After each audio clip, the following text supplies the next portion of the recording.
All right, but we're all smiles here because Arsenal have won 5-1, and we're actually just trying to decide what to do for this Fury Usyk fight. But you know what? We'll put that aside and talk about the football that's happened, Tosin. Look, we debated the Havertz in midfield thing. You were quite happy about it. And look, it worked. I thought you used him in, I don't want to say an entirely unique role. We've seen it before from Arteta. But the minute I saw that first 20 minutes, I went, I get why Mourinho's not playing. Yeah, I mean, Arteta's a strange one. The stuff that seems very, very sensible to do, he does not do it. And only when the team are on their knees, then does he actually do the sensible thing. Like, anyone could have told you, Havertz is not an 8. But if you want to play him as the supporting striker and Ødegaard behind him, we're all for that. So it's just, I'm happy he's done it today, but it's just, bro, like, why does it take so long for you to do it?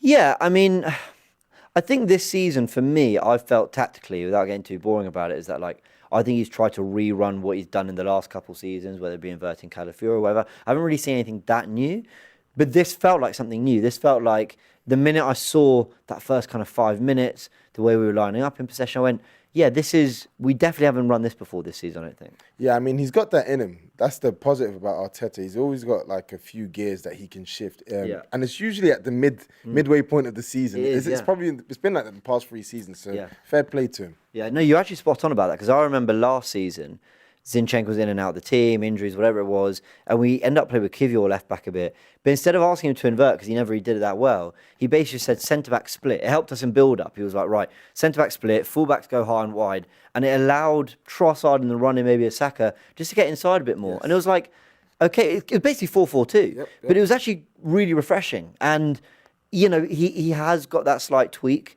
and different ideas, and this time it worked. I mean, 5-1 at Selhurst, it's a great result. Yeah, it's a fantastic result. I mean, most Gooners, if you asked them before the match, would have probably told you, like, it's a game that we think we should win.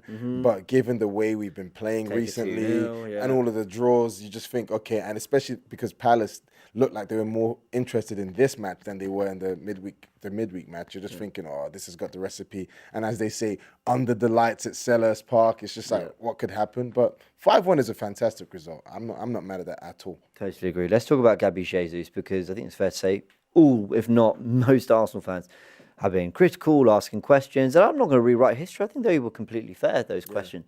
But my thing around him is, what's he doing differently? And when Frank was asking me on my fan cam, I said, there's a speed of decision making in his finishing. Is there anything else I'm missing? Is there anything else he's doing differently when it comes to these goals that we hope means a long-term improvement, not just a flash in the pan moment? Honestly, I think he's shooting more, in my opinion, because, like, I saw him against Nottingham Forest when we were here. What was it? Maybe like 3 weeks ago. Yeah. And he had a good first half. He did everything but score. You're just thinking, bro, just shoot, just let it go. I mean, like, why? Not everything has to be fancy dribbling. We know that that's something that is your strength, but I think he's just shooting more. Because if I look at the Palace game, if I look at today, I don't see Jesus taking 3-4 touches before he lets a shot go. I'm seeing him, bro, shooting on sight. And as a striker, that's exactly what you want your striker to do. Just shoot on sight, make the defenders, force them to do something instead of committing them to a challenge and then shooting. I think it plays into instinct. I mean, like, you know that second goal where he's rifled it almost off the post and in?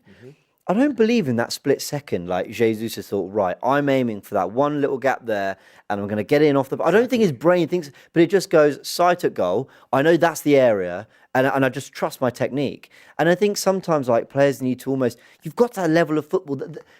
when people go, oh, football, he's shit. They're obviously not. These are incredibly talented sportsmen. And sometimes it is like, let your instincts take over. And I feel like with all 5 of his goals this week, that's what he's done. He's just said... I back myself. Don't think about it too much. Let what I naturally do instinctively, without even thinking about it, take over. Absolutely. And it's just, if you look at Arsenal, look at the way we play. How many times do our players actually give the ball to Jesus, trusting, okay, we need to go here. I've done the approach play. Let me lay... It's the first person that we're thinking to lay that off to is Saka. That's it. Right, yeah. But now Jesus is getting the ball, and now he's just shooting. So I'm happy to see it. I think he just needs to keep doing that, because everything else, I can't fault everything else he does in terms of his play. Like his performances, actually last season towards the end weren't that great. But when he's come in, he looks a lot sharper. I know the injury at the start would have been disappointing, but he he's probably lost a bit of pace, but that sharpness of turn, bodying people, he's got that in him. It's almost a mental sharpness. It's a not can I do it? It's a should I do it? It's like that ability. And I was saying this again on my fan cam. Sorry, everyone go watch it. I was saying it's like when everyone talks about the knee problem, I've always been like, cool. I understand why maybe he's not weaving in and out of defenders as much, but I don't understand why. When he first arrived, like 6'5" centre backs were being bounced off him. Where's that guy? I don't know how that is related to the knee. Maybe I'm wrong. Maybe it's all about the spring in your step or whatever. But I never understood why that disappeared. We saw a bit of that back today. Yeah, look, me and Charlene had a debate at the start, but if you're asking me who am I taking, Peak Havertz or PK Zeus, I'm taking PK Zeus. Yeah, I agree with that. He's going to do a lot more for this Arsenal than Havertz will, and that's no shade to Havertz. That's more praise to just how good a player this guy is when he's on it, and I'm just happy to see him scoring goals. Totally agree. Now, let's not make it normal by not mentioning it that, Miles Lewis-Skelly at 18 has come in for a second Premier League start. I think second. Obviously started the Monaco game too a couple of weeks ago. And that he's just making it look so comfortable. This is an incredibly mature player. And when we talk mature, we don't just mean, they're 18 and they look quite good. There is something about like his touches, his bravery, where he demands the ball, where he's happy to take the ball, where he's happy to carry the ball into, winning fouls, positioning, understanding of the roles. When I say maturity, I don't mean, he looks quite good in possession. I expect that of any academy Arsenal player. But my word, he looks like someone Arteta could actually genuinely really rely on this season. Yeah, he's on the same level as Ethan Nwaneri. Like he's on the same level. I think his control on the ball, I think his bravery, I think the fact that he's always looking to take the ball forward.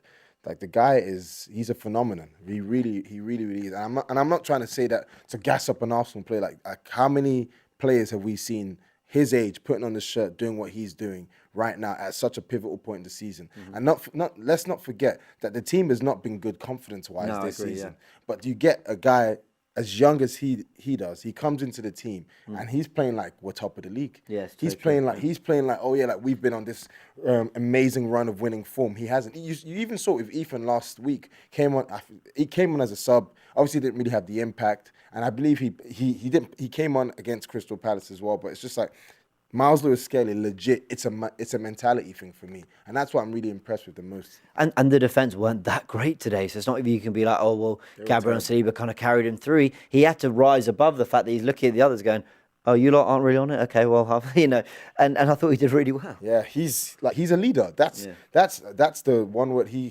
100%. He'll wear the armband one day, 100%. And that's sorry. I know people think you're doing way too much. I know, but there's just signs that, let's say, potential. There's a potential for him to go really far in a lot of ways for this club, and I really hope he does. No, I agree with you what you said with the armband stuff, because the person he reminds me the most of is like Saka, Smith Rowe when they came into the team, and he's doing it at a younger age. Obviously, it's like the sample size is a lot smaller. Of course it is. But like I'm just looking at the impact he's having on the team, the mindset, the way he carries himself. It's just like, bro, like. He's fearless. He's not like, it's not like he's overawed by the occasion at all. No, and I think I can't say anything but praise for this guy. He's really good. Absolutely. Well played, Miles Lewis-Skelly. Fantastic game. And thank you, Tosin. Appreciate it, man. In a bit.